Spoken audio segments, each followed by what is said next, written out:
He started playing baseball. He basically hit them a ball and had them field the ball, and it turned out that students started really falling in love with the game of baseball, and they took it on a whole new meaning, which is they didn't have any sports. They didn't have any recreational sports at that time. It was not something in their culture, and maybe still isn't, but I guess now it is. But they basically took it on as a martial art. So they applied all the same culture of martial arts to this new sport of baseball, which meant that just like in martial arts, they had great respect for the field, great respect for their elders, great respect for the equipment. They would practice, all day long. They would try to perfect. They would kind of disregard physical safety. They would throw hundreds of times a day, and they basically treated it just like sumo or judo or kendo or any of the martial arts that they had in their culture for hundreds and thousands of years.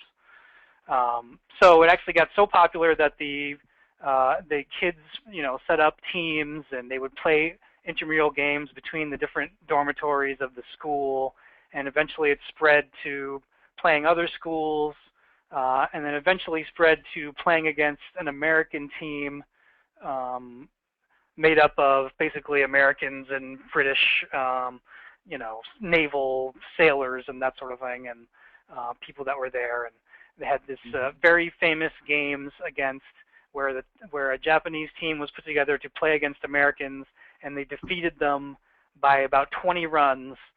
So they had a rematch, and they defeated them by about 20 runs again, and then they had a third game and beat them again. And that's when a newspaper caught hold of this and started putting out articles, and the whole country basically fell in love with baseball and has been in love ever since.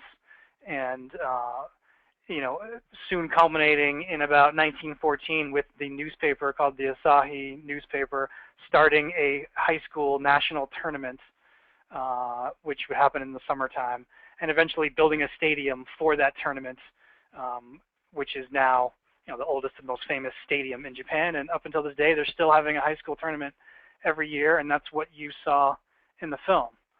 So I hope that gives you a little background of the history. And I'm going to hand it over to Ken to talk about how difficult it was when we first went over there and had this idea, and how difficult it was to actually make it happen. Thanks, Alex. Hey, Anne-Marie, can you hear me? Or, well, I'll just start talking about our experience going over there. And see, I mean, to make a film from scratch, what was born from an idea, we had no money to start. So we basically had to go over there and convince people to let us make a film about them. And it's pretty overwhelming when we have no permission, and it's run by 80-year-old Japanese men that are very protective and very strict, and they're trying to keep the purity of the baseball. It's probably the last pure form of baseball played. There's no sponsors. There's no gambling involved. I don't want to go into that thing, but basically it's an amateur status, and they've never let anyone do it before. And being these foolhardy Americans, we were just a bunch of kids basically. We were about 26, 27 years old when we decided we wanted to go make a film. And we basically raised up enough money. We sent them a few emails online just to get them to see if they would let us do the film, and they said no many times. And being foolish people like we are, we decided to go ahead anyways to try to make a film, try to raise about, I don't even know, maybe about $10,000 to go over there to Japan just to at least film something so we could make a 5-minute video to show what kind of film we wanted to make. And since we were raising money from scratch, raising money as a non-profit organization, trying to produce a film when we really had no money, we had to start the dialogue. We had to start talking to foundations early in the process, because it takes a long time to convince them to support this project, any kind of project. So basically, we raised our own money and went over to Japan and started filming anything we could. And the people, the organizers, the Japanese High School Baseball Federation, run by the 80-year-old Japanese businessman. We called them as soon as we got there, and we basically told them we came all the way from America, and we wanted to come and have tea with you. We wanted to see if we could watch some of the games and meet and have a meeting. And again, they said no. And yeah, we were really depressed when they told us no, and we had to regroup when we got over there. It was just the most depressing thing ever because, oh, we spent all this time raising money and going over there, bringing people, rearranging our schedules, going over there with a dream, with some energy to, convince them. And basically, after actually meeting them in person, I think that's what it really took, because that was really our first lesson in doing business in Japan, was really showing your face. It's something we learned, that it was something cultural, because they didn't really know who we were. The way we didn't really know how business was done until we actually met them in person. That's when it hit me. Wow, we're in Japan, and the fact that we're meeting face to face, and we're able to tell them what we want to do, and they can put a face on the people emailing them to do this thing that they never let anyone do before. So I think that had a lot to do with them finally giving us an okay, because as soon as they met us, they were totally different from their emails. And was the first time we felt really good moving forward. And yeah, here, just to jump around, this picture here is from the championship. It definitely conveys the moment. A few kids, high school kids, will feel during the tournament. This is probably the moment before the final out of the championship game in 2004, actually, the championship game. But yeah, I just looking back, just going over to Japan and just meeting them face to face was the most important thing, and that is the crazy story, because we didn't have the permission to really move forward, but we went over there anyways, and luckily they let us do it. The first question actually was from one of our participants, Anne, and she's curious about what kind of linguistic support did you have when you were over there? Did you know Japanese ahead of time? Oh wow. Well, I mean, I don't. I'm honestly, I'm Chinese American, and when we work on films, we usually partner up with producers that speak the language there. And since we were going to Japan, we had a Japanese producer named Takayo Nagasawa. We had Takeshi Inamura, who's our second camera. You see him crouch right there. Jake, the other cameraman, the first camera guy. So and that's me doing the audio here. You see me. So basically, we had a Japanese producer who was just awesome, and we're very good friends now and work together through this whole thing. But so when we actually would do interviews, she would have to be the translator during the interviews, right? So we would actually interview everyone through her. Yeah. So it's very challenging. Yeah. Sometimes you don't know if when people reply to the questions, if it's sufficient enough. Do they answer it the way we needed? Should we ask again? So there's always, questions in our minds. Did we get what we needed? Was that different from other times when you've made other films, or in terms of the language? Like, did you have to process it in a different way, or when you thought about what you wanted to get as you edited? Well, I mean, we previously made a film in India, and we had to trust the people that we were with also. So we were sort of in the dark during the process of that film, and we basically didn't know what we had during the production of the Indian film until we were in the edit room, and we had everything subtitled and translated. So during the production of Kokoyakyu, we wanted to make sure we didn't wait till that. So I guess we evolved our process, and we had Takayo sort of give us a quick translation right then and there. But moving forward, I'll probably be more prepared and go in with exactly what we want exactly, and tell the interviewer, the producer, what kind of answers to look for. But since we were going through it and it was everything was in motion, we had to adjust, and we had to do the best we could. Mm-hmm. And then we actually subtitled a whole ton of footage with English subtitles just for ourselves, so that we could begin to edit And then Kenny got really good at learning the Japanese language, knowing when to cut, basically, when a sentence ended and when a sentence would start. Yeah, I mean, it's the way Japanese is set up. It's sort of like Hindi, the verbs on the end, so you can sort of tell when sentences start and end. So I don't know, it's different. It's not the same approach as listening to Rosetta Stone, I guess. All right. We have, there are a number of people listening in from Hingham High School. They're in a classroom together. And Nice. one of them is one of the baseball coaches, and they really enjoyed the film. And our Nice. participant was really struck by the level of intensity and emotion that the players and coaches brought to their practices and games. So the person is, I'm wondering how you selected the two teams that you focused on, and do you think they're typical of the high school baseball experience in Japan? Yeah, so I can field this one. We originally had found we wanted to, give representative teams. There's 4,000 and change high schools in Japan. They basically all have a baseball team. All the baseball teams enter the tournament at a local level, have to win their prefecture or their state in order to make it to the national tournament. So we really wanted to give an idea of the different kinds of teams. There are, much like here in college. Well, here in college you have divisions, right? You have Division I, Division II, Division III. Over there in high school baseball, there's no divisions. Everyone can play each other. So you have public high schools where academics are really the focus, and you have private schools where they literally are giving scholarships to baseball players, and where the baseball players have a lot more focus on baseball and don't go to class very much. So we wanted to have a representation of both of those. So we originally started out with 4 teams and basically narrowed it down to 2. So we wanted to have one public school and one private school that's just a powerhouse that historically has won several times and has one of the most famous coaches. And we just thought it was a really good balance. And we thought the 2 coaches basically were such great characters, and we just had, and also just the access that we got. They gave us the best access. It was especially difficult with Chiban is the red team.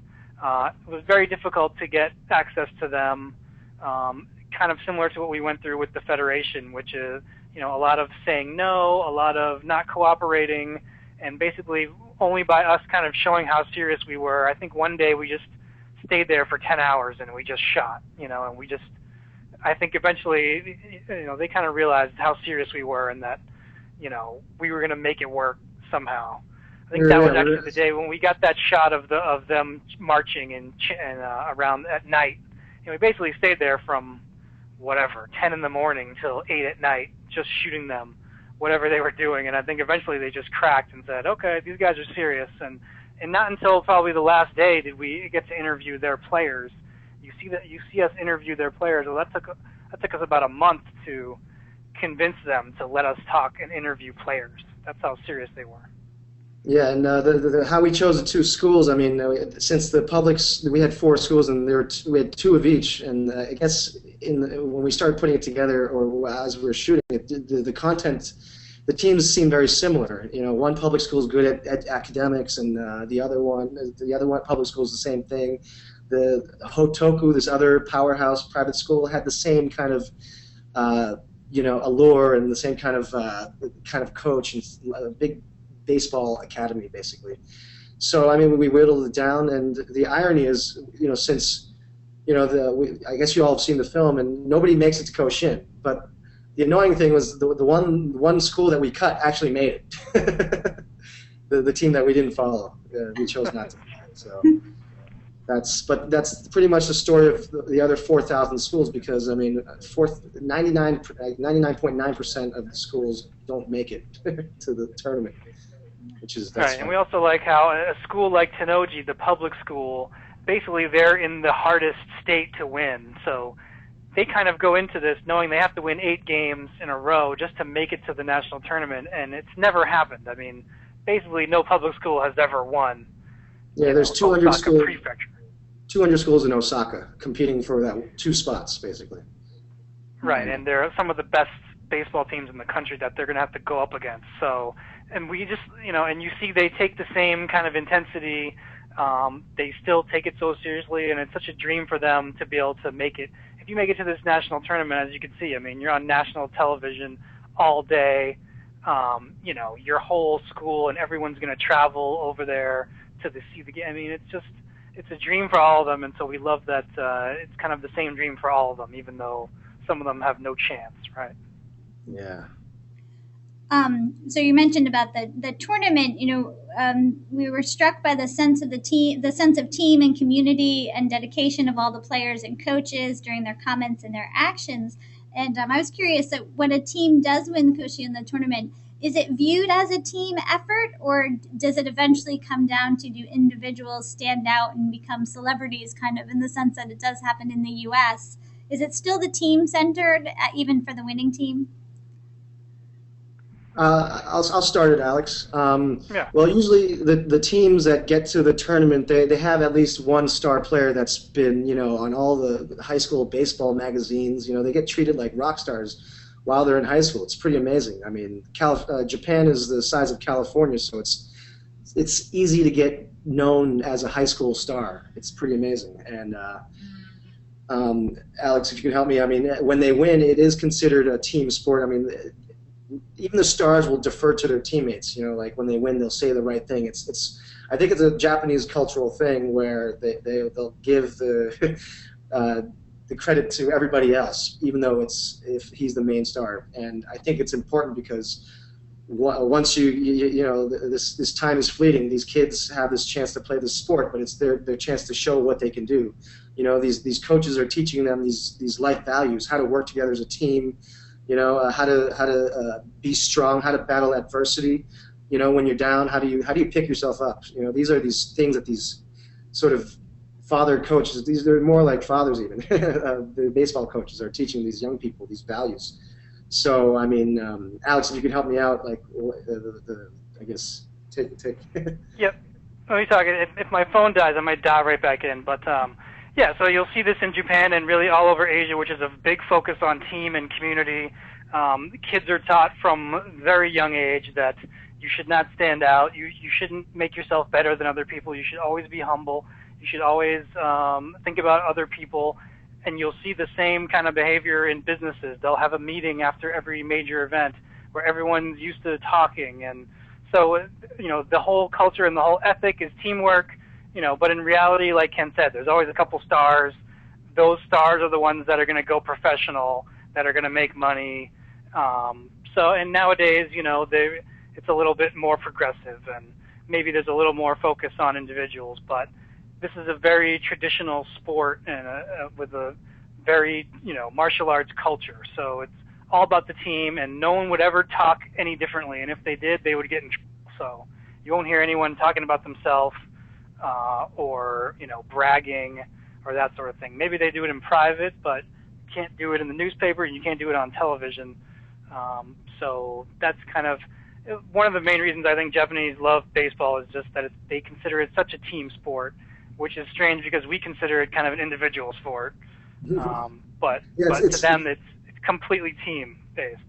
It's a team sport, but at the same time, you have individuals. Every individual can add to the team effort. It's got everything they want in it in the sport.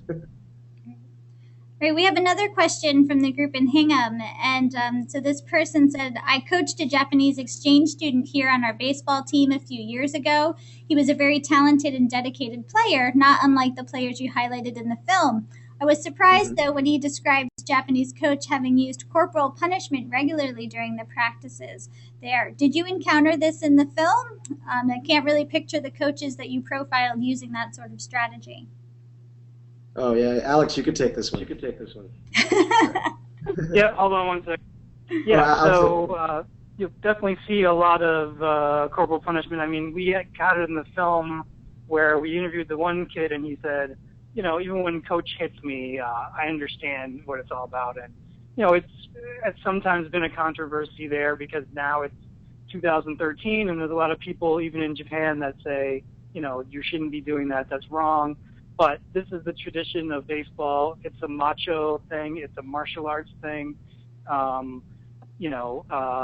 coaches that are very traditional, like Takashima in our film, That's how they grew up in baseball. That's what they believe. You know, corporal punishment, it can take many forms, and it's not just, you know, hitting a kid, but, you know, not letting them drink water, you know, making them practice all day and night. You'll hear a lot of things like from professionals, major leaguers. I think the most recent one was, what's the guy in the Yankees there? Kuroda, who talked about how he wasn't allowed to drink water for days, and they made him run endlessly and that kind of thing. So I think it all goes back to the origins of baseball in Japan, that how seriously it was taken, how kind of it's viewed much more as a martial art. It's a lot more military than what we think. And when we think of baseball, we think, you know, it's a fun thing to do after school, and we all have a big smile, and we're basically just blowing off steam, having fun, you know, competing. But in the Japanese history, it's treated much more like kendo or martial arts pursuit. Yeah. So well, I mean, you'll see, just like you see corporal punishment in those, sometimes you'll see it in baseball at the private schools. But again, I think sometimes when word gets out, or if they really get caught, there are actually rules against it. You know, so if the federation finds out, or somebody complains, then they have to take action. Sometimes they'll suspend the school or ban them for a year or that sort of thing. Yeah, no, I mean, believe me, I wanted to include some of that in the film, but since we were working closely with the Federation, we were everyone was sort of on edge, and they were putting on a great show, so, I mean, there are hints to it, but we couldn't really show it because, they would have never allowed us to release the film, and, you know, it's sort of, I guess, you know, we had to dance around it, which is, I don't know, as a filmmaker trying to, you know, show truth, you're sort of annoyed, but you do what you can to get the film done, you know. Great. There's another question. One of our participants was moved by the way that the Tennoji coach stressed the importance of the number 18, the final player selected for the roster. So the question is that concept of 18 unique to that school, or is it a broader cultural phenomenon? I think it was unique to the school. Masa Sensei is a different kind of teacher. I mean, at the Chiban, the private school, I think Takashima, the coach, appoints the 18th player in a different way. So, but in this particular instance, Masa Sensei, the Tennoji coach, wanted to do something, set an example, show the young kids, you know, what they could strive for. And especially for the senior, Haruki, who was the kid that never got to play, he's been working hard. You know, it's something genius that I didn't even expect, because it totally just showed the kind of, you know, teacher coach Masa Sensei was. And even though I didn't understand Japanese, I was doing audio at the time, and I just heard through the conviction of his voice, the way he was talking, that it was something unbelievable. You know, I was totally shaken by the end of that scene, that moment. And, you know, I wasn't even looking at what was going on. I was just closed my eyes and just listening to the room, just his words. And I myself was in tears at the end of that speech. You know, even though I don't understand Japanese. So I mean, I was outside the room, and Ken came out of the room crying. I was like, "Oh, what happened in there? What happened?" But I think that was exactly just a situation where Masa Sensei could, you know, at a public school like that, he's really more focused on using baseball to teach kids lessons about life, and he doesn't have to as much worry about winning and making it to the national championship. Now, if you ask Takashima at Chiban, he'll say he's also teaching about life, but he has more of a focus on he has to win these games. He's going to need to take his 18 best players. He has a lot of players to choose from, and he has to go and win and live up to the expectation of him that he's going to make it to the national championship every year, basically. So it just illustrates kind of the differences. And Masa Sensei was in a position also where, you know, he wasn't necessarily passing over any seniors. Number 18 was a senior, so it was kind of his last chance to participate on the tournament team, and the younger kids would have a chance next year, you know. So he wasn't really cutting anyone out, I think, right? No, just including, just setting it Yeah. all up for the next year. And he wanted the other kids to know that, this is about giving your best effort, and maybe you're not the best player, but if you work really hard, you're going to get your reward. I know it's been a while since you did this film. Are you still in touch with anyone in the film, the players or the coaches? Yeah, I mean, Takayo. yeah. Well, I mean, we seldom have contact with the players and the coaches because we don't speak Japanese and we're not connected on the Japanese Facebook, which is Mixi or something like that, or Facebook. But we are connected somehow. I'm connected to the second baseman or the Maeda-san, the pitcher. But the only person that has contact is our Japanese producer at this point, Takayo. They've developed a close friendship. Even her father, like, even though her father's never met Masa Sensei from Tennoji, they're like really great friends. They correspond via email and they send each other gifts. It's unbelievable. I mean, me and Alex and I are planning to go back there, hopefully this year to visit all our friends. After shooting the film, we did go back, I think 2 more times. So Yeah. we did, and I got to meet a lot of the kids after they graduated, and they had like funky haircuts and everything. They didn't have to have those haircuts anymore. So, either went to school or, went to vocational school. So we went back and, we've been kept in touch, and I've been trying to put together an exchange. I would love to bring the Tennoji team to America and do some kind of, exchange program. But I haven't been able to get it off the ground. But hopefully someday we'll do that. Yeah, it was amazing. I mean, that one screening when we went back there, just this one, the Haruki, actually the catcher, this other kid, Sano-san, he actually said something that I'll never forget. He just, after watching the film, I'll never forget it because, even after my death, this film will be here. It's just so moving. And it's just. And the kid who gave so before one of those tournament games, you see one of the underclassmen giving a pep talk, and before everyone yells, and he actually went on to become the captain, right? And didn't he get drafted or something like that? I'm not sure about that, but he gave another speech, or it was the fan guy that was drafted. Weird. Well, we have a request here that if you do bring the Tennoji team here on an exchange, bring them to Hingham High School. Hingham High School baseball wants you. So that's great. Okay. Play some exhibitions. That'd be great. Yeah, give them my email address for sure. I'd be happy to look into it. I was trying to set it up with our high school, Boston Latin School, but it was difficult, and so I'd be open to that for sure. We'll pass on that info. I have another question here. Are parents typically deferential to the coaches? Here in the U.S., high school coaches are accustomed to parents who dispute decisions about cuts and playing time. So is it uncommon for Japanese parents to push back against coaching decisions? It's hard to say. I mean, I guess less than here. I mean, in general, they probably don't. But what goes on at the private school like Chiban, where a parent, they might have expectation of their child becoming a professional baseball player. Who knows what goes on? There's probably a lot more. There might be pushback that goes on, but it's in private and not, talked about or put out in public.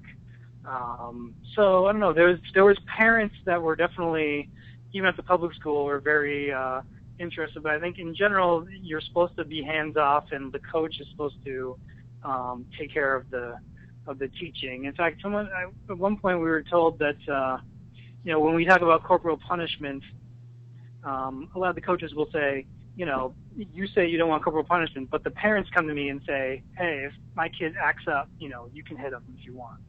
So we hear stuff like that. So I mean, it's kind of all about, ultimately you're going to have to make that coach happy, and for that coach to play your, son, and for him to be successful. If you're actually looking at going professional, right? If you're at a public school, it's a little different, and you don't expect, you have different expectations, I guess. Oh, we have another question here about, have you ever considered doing any sort of curriculum for Japanese language classrooms based on your film? This would be a great resource for real language and a topic that would be of interest to high school students. So any curriculum? Yeah, we had talked on God, it was a few years ago, but I think I was talking to some company. Again, it was just a matter of like, well, you got to raise the money to put this curriculum together. So if anybody wants to do it, please, we'll help you any way we can. I think I was talking to some, I can't remember who it was, but, and maybe I was talking to the U.S. Japan Foundation. They sponsored this, and they're probably the biggest supporter of our film and really helped us make it happen. So, it would be something where we'd have to submit a proposal to someone like that, and then use the money, because I forget the name of it, but there's an organization out there that does a lot of Japanese curriculum, and you have to kind of get them to put it together. But that would be great, and we'd love to do that. Yeah, and we spent so much time with the subtitles. Sitting with Takayo, we totally pride ourselves in the translation. And I mean, I learned so much, going through the process of, working on this film that, I don't know, you could definitely learn a lot about the language, just reading the subtitles and just seeing how people talk and, the way just everything about the language and subtitles. I don't know. We're proud of the way we did our subtitles. Well, especially as an editor, when you hear every line 5,000 times, you really picked up some Japanese there. A little bit, skoshi. Great. We have another question here. To what extent do you think Japanese high school baseball players look at the American game as a model or the major leagues as their ultimate goal? Are they very conscious of American baseball, or is it are they more focused on the Japanese game? Yeah, that's a good question. I mean, as far as the private school, high school, private school players that are interested in going professional, we would talk to a lot of them, and then we would say, what's your goal? And a lot of them would say Major League. So I think if they have a goal of going professional, they kind of know that Major League is the highest level and the biggest of the big time, and that they'd be one of the few Japanese players to go there and basically represent the whole country. But at the same time, they view American baseball as a very different thing. In their mind, mostly because we would talk to, we'd say, what about American baseball? They'd say, oh, like the guys are so big and strong and fast, but they don't have any technique. It's all just physical advantages and talent, and they don't really play as a team, and they don't have a really good technique or practice really hard. So it's kind of like there's a culture clash there. I think, where going back to 100 and something years to when that original Japanese team beat the Americans, and what a big deal that was, because that was Japan competing with, these powerful countries that they were trying to catch up to, that were more advanced technologically and had bigger armies and, had better education systems and were very modern, only because Japan had been shut off for hundreds of years with no contact. So a lot of that kind of still lives on, that, we're Japan, we're the little guy, we're not big and strong and fast, but we practice harder, we try harder, we have more heart, we're going to work together more, and we're going to be able to beat you big, strong guys. And you'll see that kind of across the board in a lot of Japanese wrestling or anywhere. Yeah, and they're definitely aware of the Major League Baseball leagues. I mean, they're all definitely shooting to get out of the Japanese leagues. I mean, nowadays, back a few years ago, you had to do 7 years in the Japanese professional league before you qualified, and then you could hopefully a Major League Baseball team wanted to put a bid on you just to even have a chance to sign you. But I mean, I've read places where kids are getting recruited from high school from Japan nowadays, even. Right? Is that right, Alex? Yeah. So since we made the film, things have changed a little bit. There's still only been a few Japanese high schoolers that have been signed by professional teams in America, but it is actually possible now. I mean, even just a few years ago, it wasn't really possible. You would have to get drafted, you would have to, basically you'd have to play for 9 years in the Japanese professional league to be released in order to play in the major leagues. But things have changed in the last couple of years, but it's still pretty rare that any Japanese player has come to the major leagues without playing that 9 years or whatever it was. Probably a handful, maybe a dozen or something. How many years did Darvish play, right? Yeah, well, let's see, Darvish. He was a senior. Yeah, basically there just has to be a deal made between. There's a lot of parties involved. There'd be the Major League Baseball, there'd be Japanese baseball, then there's like the teams, and so yeah.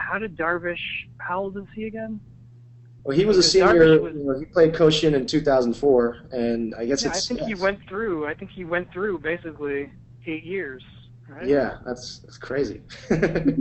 Yeah, so there's a guy, you'll see a very tall pitcher for a moment being interviewed after the game in our film, and he now plays for the Texas Rangers, and last year was his first year. And but there's still, most of the Japanese players you'll see, they went through 8 or 9 years in Japanese pro baseball. That's why what Ichiro is able to do in the major leagues is pretty amazing. Looking at his numbers, just after all that time in Japan, he just came over and just didn't even stop. Right, exactly. Well, I think we're almost nearing the end of our hour here, so I'd like to give you both the opportunity to just kind of fill us in a little bit on what you're doing now. Okay. Well, I mean, I'm trying to finish my film that I started in 2009 about my father. It's a documentary about my father. Growing up in Boston, he always told me the story about walking for 7 days, 6 nights before swimming for his freedom in 1966 to escape communism, and sort of fell on my deaf ears growing up in Boston. And after the baseball film, I applied for a grant to make a film, make a film that it was going to be hard to fund and nobody wanted to do, so that's what I used the thing for. Now I'm trying to finish it, and I'm very proud of it. Hopefully I can get it out soon, and hopefully I'd like to make a Thai kickboxing film in the future too. Yeah, so the point is, Ken is still in the industry. He's still an editor. He's still a director, a shooter. He lives out in LA, and he's still working on documentaries and that sort of thing. And for me, I haven't done any, besides some corporate videos and that sort of thing, I haven't done any more documentary work or film work since Kokoyakyu. So I basically, after Kokoyakyu, we sold it to PBS, and it went on nationwide television, and then I basically went to business school for 2 years. I got my master's, and then I worked in some startups, and then I did marketing at a software company for the last 2 or 3 years, and now I am trying to do a startup of my own that's a software company in lead generation, B2B lead generation. So, but I think I took a lot of what I learned from this project. Just having to raise money, having to spend money, hire people, fire people, kind of all that stuff just showed me that I really enjoyed this aspect of it. I enjoyed putting it all together. I enjoyed, having this ridiculous dream, and then finding a way and going out there and making it real was, very rewarding for me and for all of us. So I think it, for you guys that are in high school or middle school, you kind of never know where life's going to take you. And so if you have a chance to do something, this really started when I had a chance. A friend of mine said, "Oh, I'm making a documentary in India, and we need a guy to record audio, and you want to do that?" I'm like, "I don't know anything about recording audio, and how much does it pay?" "Oh, it doesn't pay at all, but I'll pay for half of your plane ticket."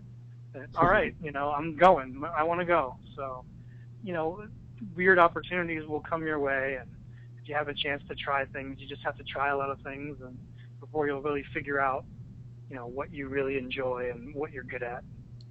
Yeah, and me and Alex have known each other since elementary school. We went to the Quincy School together, then we went to the Timilty, then we went to Boston Latin School, graduated in '94, and we've just been best friends this whole time. And and when the opportunity presented itself to make a film about Japanese high school baseball, we jumped at it. I mean, there's no greater reward. I don't know. There's nothing better than working on a project with one of your best friends on something that you love. You know, it's we all love baseball. I knew nothing about Japan at the beginning, or I knew a little bit, but not really anything. But then just immersing ourselves over in the culture and just having this exchange. It's a real cultural exchange. You're making this film eventually that'll hopefully share your experience and transcend, information about your understanding about Japanese culture and people using baseball. I mean, I don't know. It's when you're, even though we didn't, could barely make a living really when we were doing this, but we had a great time. And I think when you're in your 20s, a lot of times you can afford to try things, and maybe you're not exactly sure, how much money you're going to make, but it's really not the only consideration, I mean. So when we did this, we really had no idea, how's this going to work? How can we get the money? How are we going to get enough money to live? Or at some point I just said, you know what, I'm doing this and I'm going to make it, one way or another, and made it through. So I don't know. I guess my advice to anyone that's in high school or middle school is, keep trying things, find things you enjoy, and sometimes, the hourly wage you get paid isn't always the most important thing, right? Sometimes there's other things you can learn, and you can do things you're proud of, and you make money later. It's all transitional, and I mean the fact that this project still people can still get something out of it. It's still got a life. I don't know what to say. It's just beautiful. It's so happy and just proud to share it with everybody still. Well, thank you. That's actually would be a great point to end, but there's a great question here that someone just wrote in about that they were struck by. They kept thinking about Tom Hanks's line in A League of Their Own, "There's no crying in baseball," but there was a lot of crying in the film. So do you think it's more common in Japanese culture than in American culture to display emotion in that way, or was it just for the high school baseball? What's up with that? Oh, yeah, Al. It's really just for high school baseball. I think, well, let's see. I don't know. Which culture, America or Japan, which culture should men cry less in? I don't know. But I'd say, it's very unique to baseball, I think, or at least sport or martial arts. We kind of, in America, it's a tough question, but basically there's a tradition in Japanese baseball, high school baseball, of crying when you lose. And it is basically, when the tournament starts, believe me, all the cameramen have one job, which is to catch children crying after they lose. It's the most dramatic image that everyone's waiting to see. That brings a tear to everyone's eye because everyone relates and, can imagine when they were young and the things that they were working to achieve. For us, just being in every game was, at the end of the game, like one game with Tenoji where we were shooting, at the end of the game, I was on the other team's side of the stadium, and so I'm like, great, Tenoji won, I'm so happy, and I'm surrounded by kids that are crying and just so devastated. And it just, every one of these games has one team devastated and crying and one team, thrilled and elated, and that's what made it so dramatic. And I think, a lot of people will say, oh, well, some people say in Japan, well, they're not really crying. They just know they have to cry, and it like seems like very cynical to me, But that's kind of always been the tradition, and it's expected. But when you think about how much effort they put in, I mean, we don't have anything to compare it to. I think in America, there's nothing. You guys that are in high school, you can play one sport in the fall, play a different sport in the spring. You can be in the band at the same time. You could be in the debate club. I mean, these kids, they choose to do baseball. That is all they do. It is all year round. There's no vacation from baseball. There's no off season from baseball. They might take a few days off or a week for New Year's. I mean, you heard the Chiban player say he has 3 days off in the year. That means he's practicing 6 or 8 hours a day every day of the whole year. And so you can imagine when it comes to the end of a year like that and you lose the game and your season's over, that it's going to be emotional, and you're going to, and also this might be the end of you being in high school. Maybe you're a senior, maybe this is the end of you hanging out with your friends and spending all day with your friends playing baseball. That's your favorite thing to do, that you sacrificed everything else so that you could do this, and now it's going to be at an end, and you can kind of see, why anyone would try, right? Yeah, and plus for seniors, it's really their last time playing baseball too. So they're going to move on and be adults. It's like the end of their childhood, basically, kind of, in a weird way. Well, thank you, both of you, for bringing this film to us and for speaking with us today. This was so great. So thank you very much. I think we have run out of time. So, and we've gotten to everyone's questions, which was great. But again, I just wanted to extend our thanks to Ken and Alex for being with us today. Thank you. We had a great time. And you can find us, I guess, on Facebook or whatever, or email us, and we'll be happy to talk to anybody. Okay, great. Well, Willie, I just wanted to let you know also about a few upcoming events and programs that we have at Primary Source. Next month, we have another webinar. This time, it's looking at relations between India and Pakistan after the partition. We've got our summer programs, which are coming up. These are just 3 of our upcoming programs. We have a number of them, but we have Institutes on Teaching for Global Understanding in July. We have an online course if you want to learn more about Japanese history and culture. That one will take place throughout over an 8-week session period in June and through August. And we have a National Endowment for the Humanities grant program, that institute that we're running in Turkey this summer. So we have lots of things coming up, so you can check us out on our website and about our programs, and we do have some information too about Ken and Alex in the film Kokoyakyu, so you can find out the links over there. And you can keep in touch with us too through primarysource.org and our Facebook and Twitter feeds and our YouTube pages. So at this point, again, I'm going to thank you to both Ken and Alex, and this is the end of our question and answer session today. So thank you all and all of our participants for joining us and for asking such wonderful questions. So this was a really great hour to spend with all of you. And